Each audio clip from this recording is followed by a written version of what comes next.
application ni Senador Risa kapalit ng financial assistance.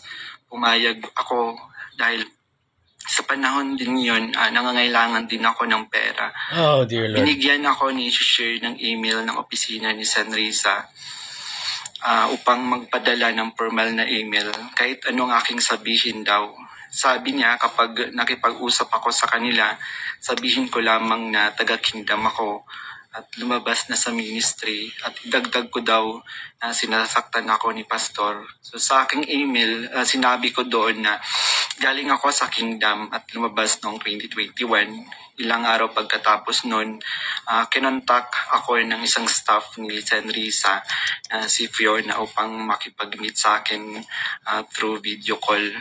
Sa pag-meeting namin kay Attorney J. Becama, Chief of Staff ni Sen Nontiveros, pinagawa ako ng affidavit tungkol sa mga gawain ko sa loob ng kingdom, mga transaction at operation na kinasangkutan ko. Ang isinulat ko doon ay pawang mga personal kong experience lamang at wala akong binanggit na pananakit, sexual abuse o human trafficking sa aking salaysay.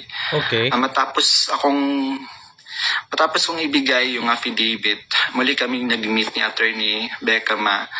Pagkaraan ng 2 araw, binigyan niya ako ng revised affidavit na naglalaman na ng mga karagdagang aligasyon ng pananakit ni Pastor na hindi ko naman naranasan o nakita. Kasama rin dito yung maling pahayag na ako daw ay na-assign sa SMNA News kahit hindi totoo dahil ako ay nasa Glory Mountain mula 2019 hanggang 2021.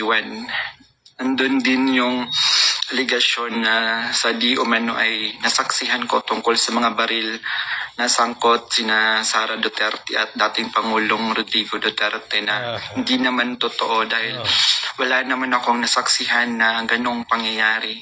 Pinilit din akong idagdag yung pangalan ni Senador Bongo at Senador Bato de la Rosa sa affidavit kapalit ng mas malaking halaga ng pera.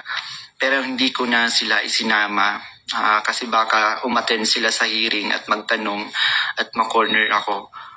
Yung pag-appear ko sa Senate ay may reward na 500,000 na ibinigay nila sa akin. At dagdag na 500,000 nang isinama ko si Sara Duterte at si dating Pangulong Duterte.